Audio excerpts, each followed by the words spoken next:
Cristiane, algumas coisas que a senhora falou assim, foi um pouco mais para o lado subjetivo, né? Eu queria voltar mais para a parte realmente técnica da intervenção. Então, a senhora citou duas situações que eu gostaria de fazer duas perguntas. A primeira dela é referente à questão da gestão. Na verdade, a senhora citou uma parte da nota técnica, dizendo sobre as denúncias do Conselho Fiscal, né? Eu gostaria de ler a nota técnica toda, porque a senhora leu só a parte. Eu não estou com a nota técnica aqui não, tá? O que eu estou lendo é outro documento. Uhum. Então diz assim, no total foram 6 denúncias no espaço curto de tempo, protocoladas pelo Conselho Fiscal, contra assuntos de diversa entidade e contra atos dos próprios órgãos estatutários da entidade, em sua maioria de pouca relevância fiscalizatória.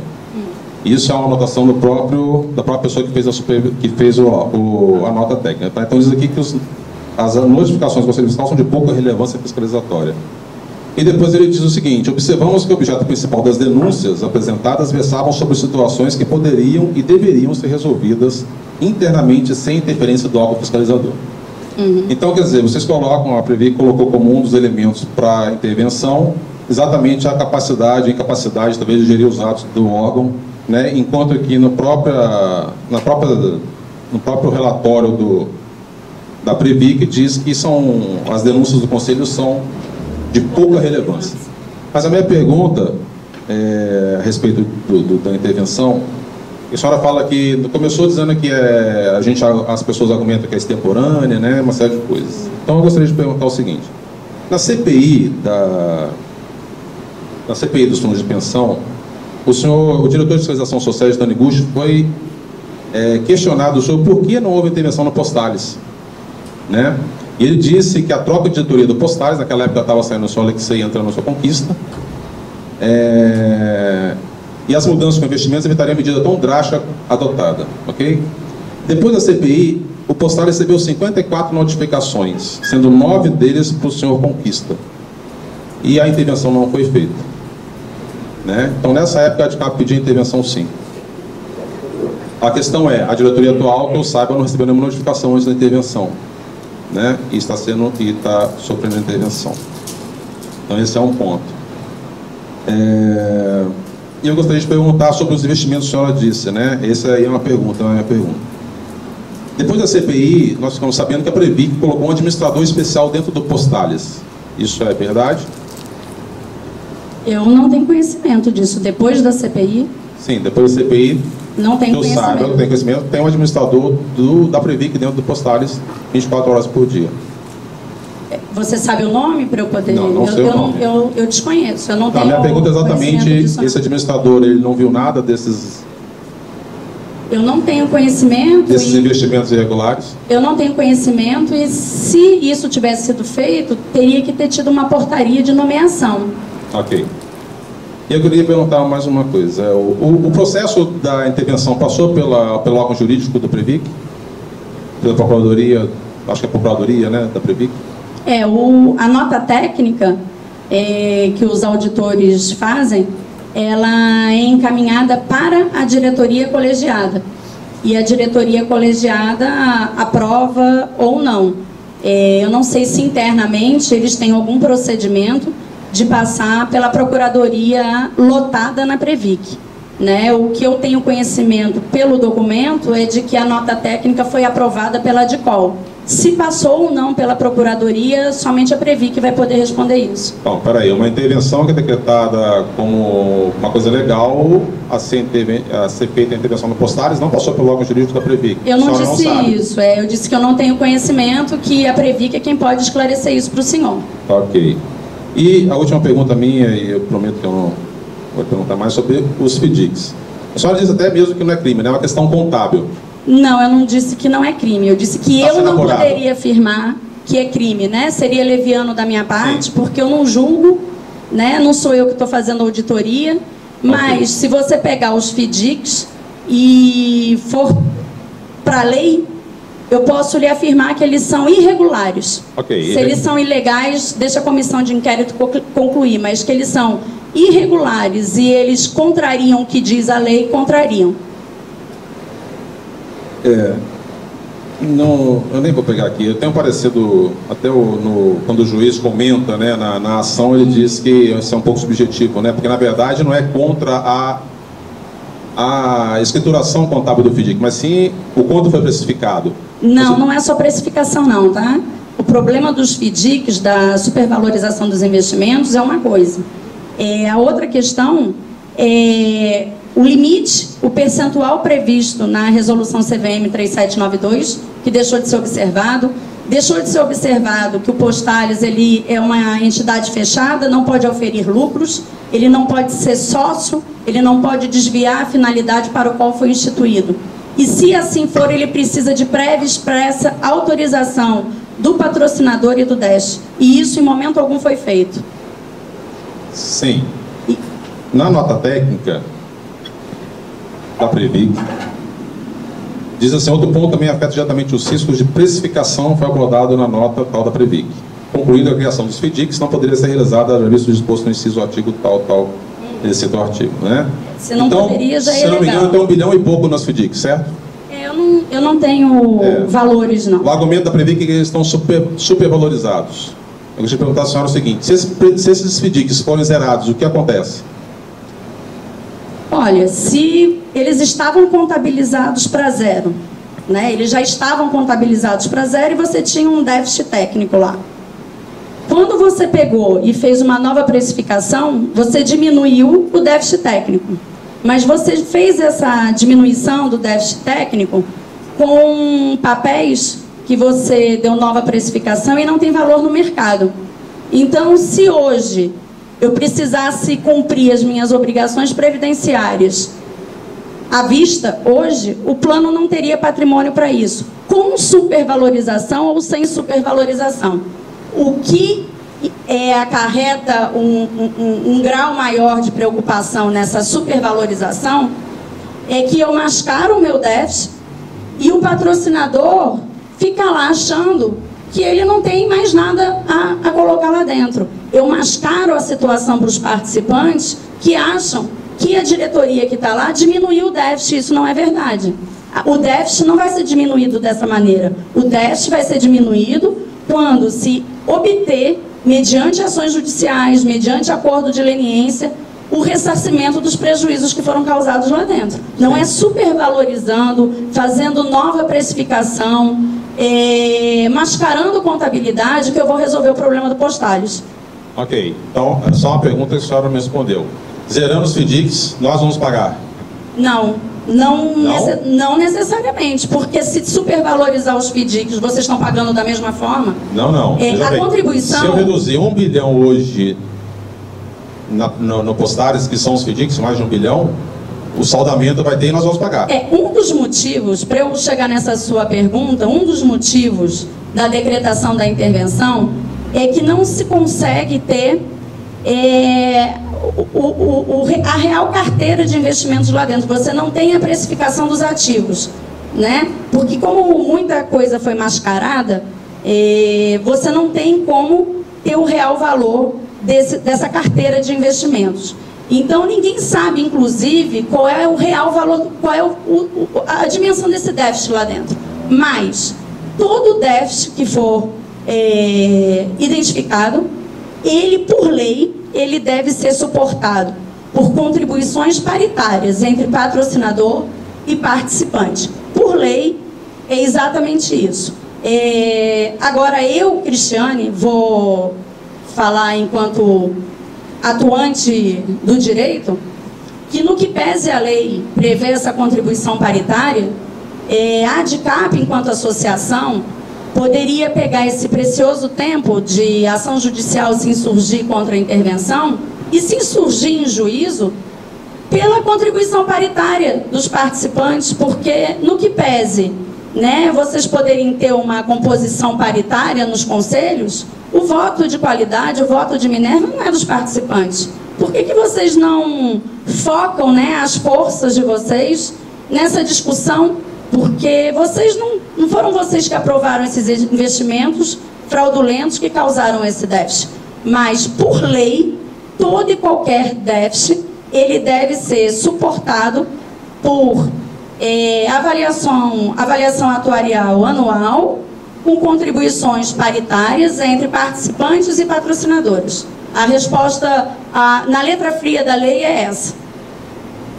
Então, na letra F da lei, se ele reduzir o valor, porque ele considera superestimado, que na verdade é uma suposição, vai haver um saldamento e nós vamos pagar mais contribuição extraordinária. Esse é o resultado do zerar os FDICs. Só um registro, tá? Não é uma suposição, porque auditores independentes apontaram isso, e inclusive o Postales ele não tem o fechamento do exercício anterior justamente por isso. O auditor independente ele se recusou a balizar aquilo, o Conselho Deliberativo não aprovou e o Conselho Fiscal também não. E no que pese vocês estarem presentes dentro do Conselho Deliberativo e dentro do Conselho Fiscal. Então, vocês estão ali sendo representados, não aprovaram e depois se insurgem em juízo. Isso é uma contradição tamanha. Porque se vocês não aprovam na esfera administrativa, por que depois vão em juízo pedir a suspensão da intervenção? O que aconteceu de novo da não aprovação das contas à decretação da intervenção? É uma pergunta que eu, às vezes, fico me fazendo. Eu realmente não consigo chegar a uma resposta para isso. Não, eu respondo. É simplesmente uma questão contábil, um problema que foi resolvido com a intervenção. Não, já parei. Pode passar a pergunta. Doutora Cristiana, a minha pergunta é bem simples e diretamente envolve esse assunto que nós acabamos de ouvir aqui, né? Que é exatamente um déficit que hoje nós já contribuímos com quase 26%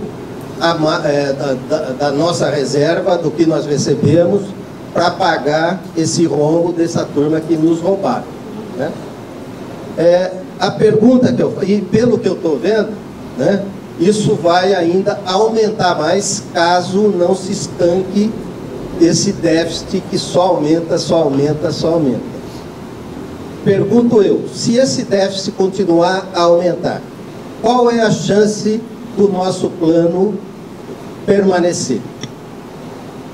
Eu vou responder com base em suposição, né? Porque a gente não tem um fato concreto ainda disso, mas quando a Previc ela decreta uma intervenção, é justamente para evitar a liquidação de um plano de benefícios, né? Porque qualquer liquidação de plano, ele fragiliza o regime de previdência complementar, né? A previdência complementar fechada, ela já foi muito fragilizada quando ela foi vinculada ao Ministério da Fazenda. Se vocês pegarem hoje lá o organograma do Ministério da Fazenda, vocês conseguem enxergar a SUSEP, que fiscaliza e regulamenta as abertas. Mas a Previc ainda não está lá, né? Então, assim, muitos falam por aí, estudiosos, de que estamos num rumo de que não vai haver mais entidade fechada e tudo vai ser entidade aberta, né? Então, todo plano que eventualmente seja liquidado, ele traz uma fragilidade para o regime de previdência complementar fechado. E a Previc não quer isso. Ela tem interesse não só por dever legal, poder legal, né? Mas tem interesse porque está no âmbito de fiscalização dela, no âmbito privativo, inclusive, porque a competência da Previc é privativa para isso. Então, seria o mesmo que ela está reconhecendo de que ela não fez o dever de casa dela, né? Mas nós temos uma jurisprudência de que nós temos uma margem consignável até para empréstimos, uma margem consignável que é de 30%. Né? Entendo eu, Cristiane, não estou falando em nome do interventor, não estou falando em nome da Previc, já disse que não tenho autorização para isso. Eu, Cristiane, enquanto advogada atuante no regime, que se alcançar os 30%, não tem condições de manutenção do plano de benefícios BD, né? Que tenha que haver uma migração dos participantes para um plano CD, ou uma readequação dos valores das obrigações previdenciárias com base no saldo de conta. O que não vai haver, com certeza, é a manutenção de um plano de benefícios que não tenha como arcar com as suas obrigações previdenciárias. Esse é o meu entendimento, tá? Uma questão só é que, hoje em dia, não tem como se ter certeza do déficit, porque a gente não tem certeza do que se tem lá dentro para dar substrato a essas obrigações previdenciárias. Ninguém sabe ao certo quanto custa no mercado, quanto vale no mercado os ativos que compõem a carteira de investimentos do Postales. Ninguém tem essa certeza, né? Essa semana foi feita uma reunião, vão ser contratadas 3 empresas para que uma tire a prova da outra, para que a gente não tenha uma opinião isolada dessa precificação. Isso é um trabalho que deve ser feito, né? Vocês têm que ter conhecimento, e o interventor também, o que vocês têm lá dentro. Bom, o plano de benefícios BD, ele tem aqui hoje um patrimônio X, e eu tenho de compromisso previdenciário Y. Isso vai dar substrato? Falta quanto?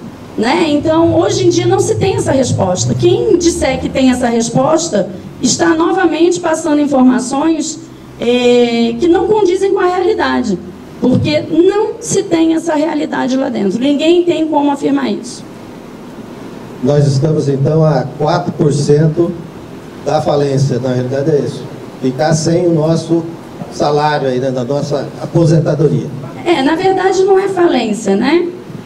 Mesmo que se decrete, mesmo que se decrete uma liquidação de um plano, que não é o caso, né? Todos os esforços estão sendo no sentido de que a intervenção, por lei, a intervenção ela tem como objetivo recuperar, né? A intervenção ela nunca é decretada para liquidar. Então, se fosse para liquidar, eles teriam decretado a liquidação, porque a liquidação ela não pressupõe uma intervenção prévia, né? Eles poderiam, se fosse o caso, ter decretado a liquidação. Não fizeram por quê? Porque o objetivo é resgatar, o objetivo é recuperar, o objetivo é dar credibilidade à Previdência Complementar Fechada, né? Então, a intervenção ela tem que ser encarada com o real objetivo dela, e não com falácias de que a intervenção é a mando do BY Mellon, que é a mando de partidos políticos, porque isso não é verdade. Doutora, nessa situação de intervenção, os ativos dos 2 planos estão ficando de forma individualizada. E será que no futuro a gente vai ter uma clareza melhor nisso? Porque tem pessoas dos 2 lados, né, nos 2 planos, e a gente tem medo, né? E qual a possibilidade, no caso do BD, pela ECT ser estatal, da União absorver essa responsabilidade, né, no caso do BD? E outra questão, a segunda questão que eu queria falar para a senhora, uma das fragilidades que a gente percebe no Postales atual é o nosso próprio estatuto e a composição dele, de não ter uma blindagem, de não ter uma forma da gente afastar pessoas com outros interesses nele. Em havendo essa intervenção, será que esse problema pode ser enfrentado? Essa questão da segregação patrimonial dos planos de benefícios, isso não fica a critério do gestor, tá? A Lei Complementar 109, no seu artigo 33, ela traz obrigatoriamente a segregação patrimonial. Então, não existe qualquer possibilidade do patrimônio dos planos de benefícios se misturarem entre si, tá? A lei veda, a lei proíbe, e isso não tem como ser feito. Em relação ao estatuto, um dos objetivos da intervenção é a alteração estatutária. Isso foi uma das primeiras medidas adotadas. As pessoas, inclusive, que foram demitidas pela diretoria quando voltou e passou 7 dias lá em dezembro, estavam à frente disso, né? Eu não sei a quem interessa não mexer no estatuto da entidade para blindar a entidade de partidos políticos, né? Os diretores eles vão ter que ser captados no mercado mediante processo seletivo, né? Com análise curricular e com experiência, competência, expertise na área. Não adianta eu fazer uma indicação política de uma pessoa que não tenha capacidade técnica para gerir patrimônio de terceiros, porque a entidade ela não tem patrimônio algum.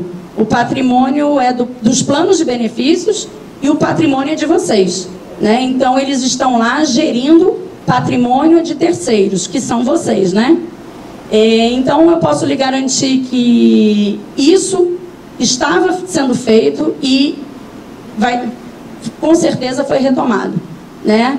Então, a blindagem será feita nesse sentido, de que não tenham mais indicações políticas para os cargos de diretoria do Postales, mediante seleção no mercado. Não sei se a senhora respondeu, quanto à liquidação, a União poder assumir a responsabilidade. Essa questão da União vir assumir, né, numa eventual liquidação, o que eu acho que é muito cedo ainda para se afirmar, em virtude de todos os levantamentos que estão sendo feitos dentro do Postales, até porque o MP, ele, com essas ações e com esses ressarcimentos, ele, através desses acordos de leniência, ele consegue trazer muito dinheiro de volta para dentro do fundo, tá?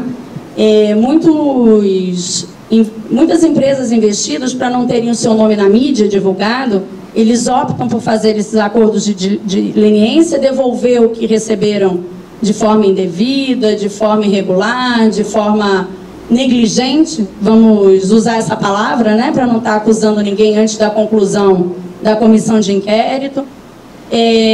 Então, essa questão da responsabilização da União, só quem pode responder isso é o juízo que vai julgar, é o Poder Judiciário, né? Então, caso o juízo entenda, caso a Justiça entenda que a União tem responsabilidade, porque a indicação e o voto de Minerva é do patrocinador, isso fica a cargo do Poder Judiciário. Não existe previsão legal nesse sentido e não tem como se garantir uma decisão judicial nesse sentido. Doutora, eu teria duas perguntas, tá? E uma não tem nada a ver com a outra. Primeiro, eu tive conhecimento que essa última diretoria, ela trocou a garantia de um investimento por ações. Eu gostaria de saber se isso é verdade e quais as consequências desse ato feito por essa diretoria que foi afastada. E a outra pergunta que eu gostaria de saber também, que eu tive conhecimento, e às vezes a gente não propaga isso, por não ter o devido respaldo, né, saber se isso é verdade ou não. Nesses 7 dias que essa diretoria levantou a intervenção, né, através da liminar, o que eu fiquei sabendo é que o primeiro ato que eles fizeram foi fazer o pagamento dos meses que eles não trabalharam, se isso é verdade ou não. Com relação a esse investimento, eu vou fazer um registro inicial, que eu vou responder isso em meu nome, né?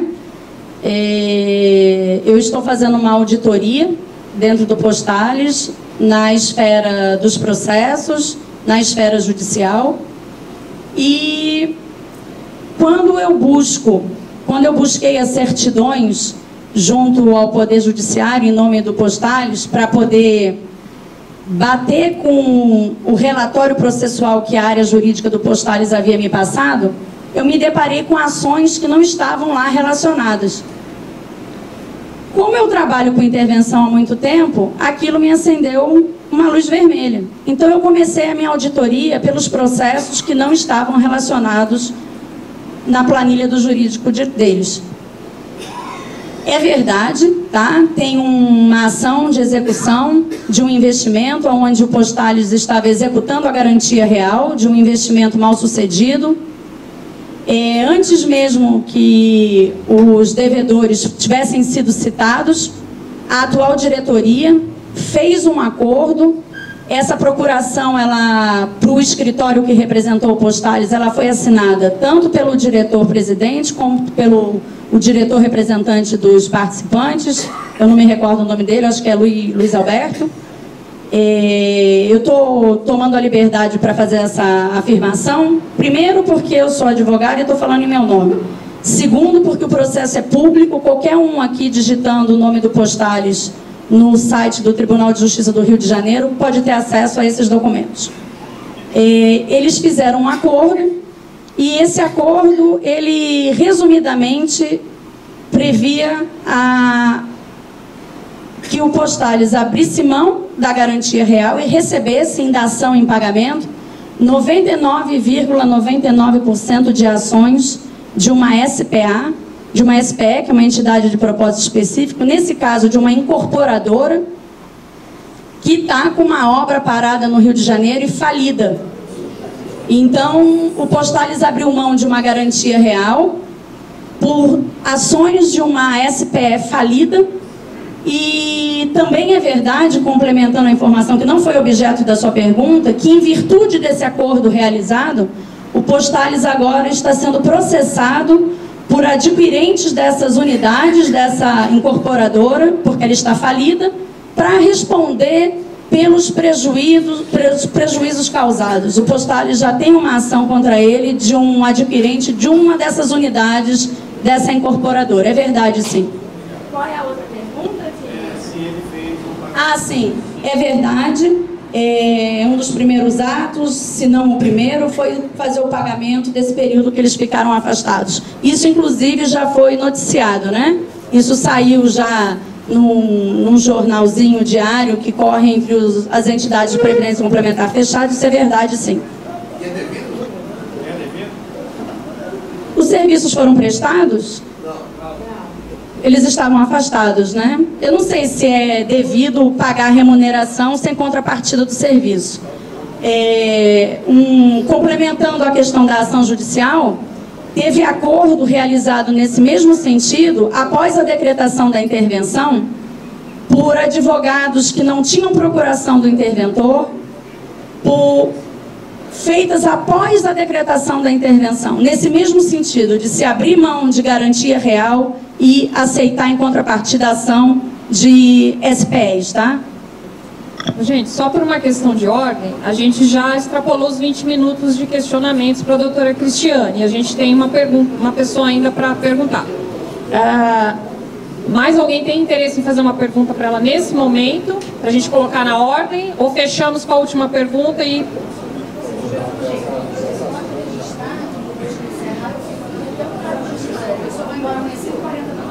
Doutora Cristiane está lembrando que ela pode ficar depois, quem quiser conversar pessoalmente com ela aqui. Também, seu nome, por favor? Seu Aguiar. Então, vamos lá. Então, nós temos o Edgar, tá? Próxima pergunta, e depois o seu Aguiar, e a gente vai para o intervalo, depois nós retomamos com o doutor Cipriano. Tudo bem? Doutora Cristiane, eu tive uma informação que os tais aí FDICs, né? Às vezes algumas pessoas podem não conhecer a sigla aí, Fundo de Investimentos e Direitos Creditórios, né? Que o Postales lançou, já teria dado um retorno de 500 milhões para o Postales, né? Então a senhora disse que os papéis, às vezes, eles estavam precificados como zero e tem essa informação. Eu gostaria de saber se a senhora já tem esse dado, porque a grande missão, tanto da diretoria quanto do interventor, na minha opinião, será cobrar os ladrões que roubaram o Postales, né?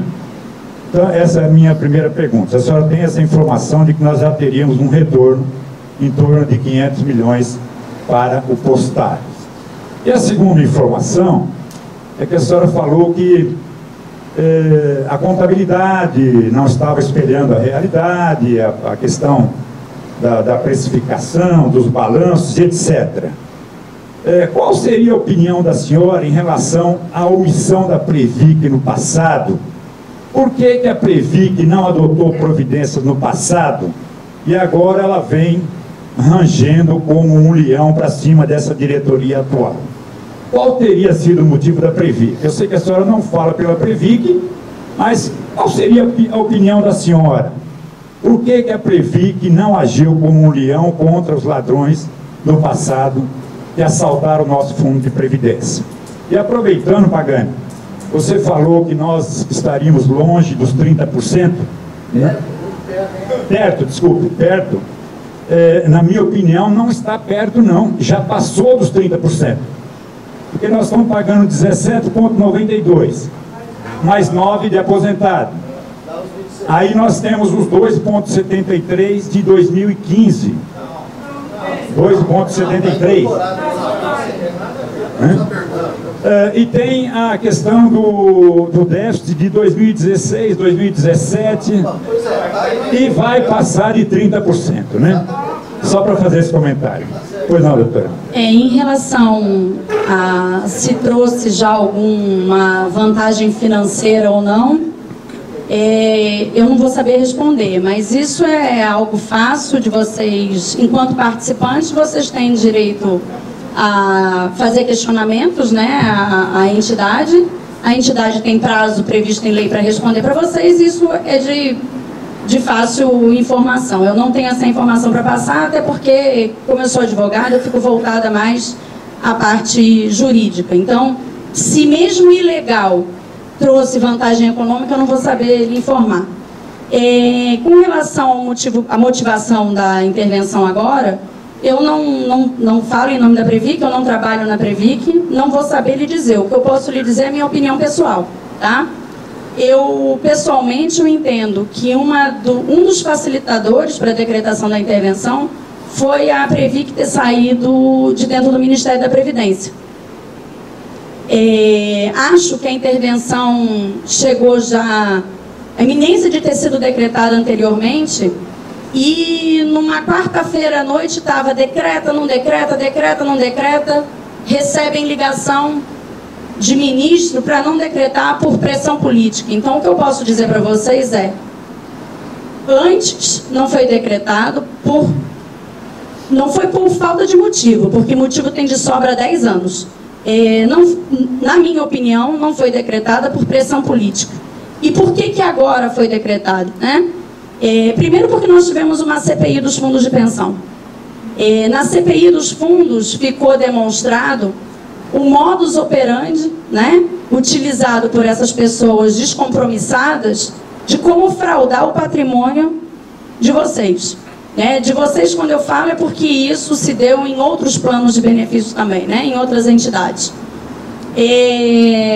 Então ficou feio, né, para a Previc, uma CPI trazer isso à tona, né? Existe uma briga também entre o Tribunal de Contas e a Previc, que o Tribunal de Contas ele quer ter o direito de ter acesso às informações, de fiscalizar e auditar, e a lei prevê a competência privativa exclusiva da Previc. Então, eu acho que o TCU só entra onde há brecha, né? Então, para não deixar brecha, eu acho que a mão da Previc agora é uma mão mais forte, né? O atual superintendente da Previc, também opinião particular minha, porque quem decreta a intervenção não é a diretoria, tá?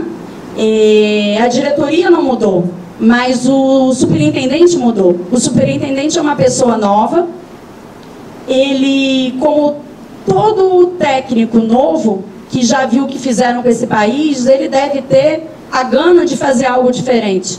Então, eu, Cristiane, entendo que muito passa pelo olhar particular dele também, de querer fazer algo diferente, de querer fazer a coisa certa, de querer fazer a coisa correta. A diretoria da Previc, como registraram, não mudou. Ninguém pode também condená-la, porque se não tem a decisão do superintendente para decretar, nada pode fazer a diretoria. A diretoria é uma diretoria colegiada, mas quem vai mandar e quem vai assinar um decreto de intervenção é o superintendente. E como a Previc ela ainda não tem autonomia, ela não tem estabilidade de mandatos para os seus diretores e para os seus superintendentes, que é algo que a ADCAP poderia, junto com outras associações, se mobilizar nesse sentido, porque a gente, para ter um órgão de fiscalização, um órgão de supervisão, eu tenho que, pelo menos, dar garantia de estabilidade daquele mandato, né? Porque senão eu nunca vou ter decisões técnicas, eu vou ter decisões políticas. Dessa vez, no meu entendimento, Cristiane, juntou a vontade de uma pessoa nova, a vontade de querer fazer o correto, de fazer o certo, com uma diretoria que tinha tudo levantado, tudo relatado nas mãos há 10 anos e que agora conseguiu decretar essa intervenção. Eu não vejo como perseguição política, até porque vocês registraram aqui que a diretoria que estava lá na época do PT é a mesma diretoria que está agora. Então, não consigo enxergar como se ter uma decisão inclinada para o lado político. Não, para mim foi algo técnico. E lembrando vocês da Greenfield, né? O Ministério Público está com muita força. O Ministério Público, pelo que ele já levantou e pelo que ele já trouxe de retorno para a própria FUNCEF, ele precisava entrar na Postales, né? No Postales. E se não é de forma conjunta com a CVM e com a Previc, como entrar lá? Como ter acesso à documentação? Então, eu acho que foi um contexto de forças, né? Um conjunto de forças que culminou na decretação dessa intervenção. Qual ministério está hoje vinculado à Previc? O Ministério da Fazenda. Última pergunta, então. Doutor, eu só quero tirar uma dúvida aqui, tá? Fala de 30% que acabaria com o nosso fundo de pensão. Como é que eu gostaria, o ano retrasado, que ia aumentar para 35%? Só não aumentou pela pressão que nós fizemos. E o que aconteceria se tivesse esses 35% de desconto do nosso salário, do nosso benefício? Isso foi ano passado? Eu não tenho conhecimento. Ano retrasado.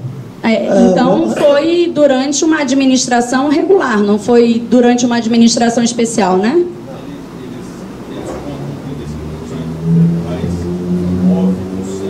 De contribuição.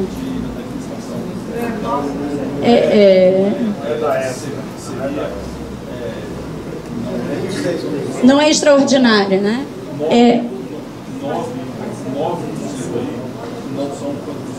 No que pese 9%, né? Não representarem contribuição extraordinária, e sim contribuição ordinária, eu não sei qual é o entendimento do órgão fiscalizador supervisor, né, nessa margem consignável. Se mesmo sendo contribuição ordinária ultrapassasse os 30%, qual seria a postura deles?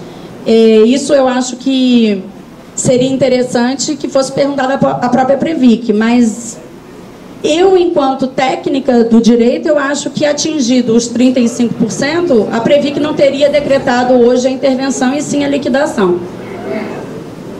Né? Então foi bom que a diretoria não levou isso a cabo, né?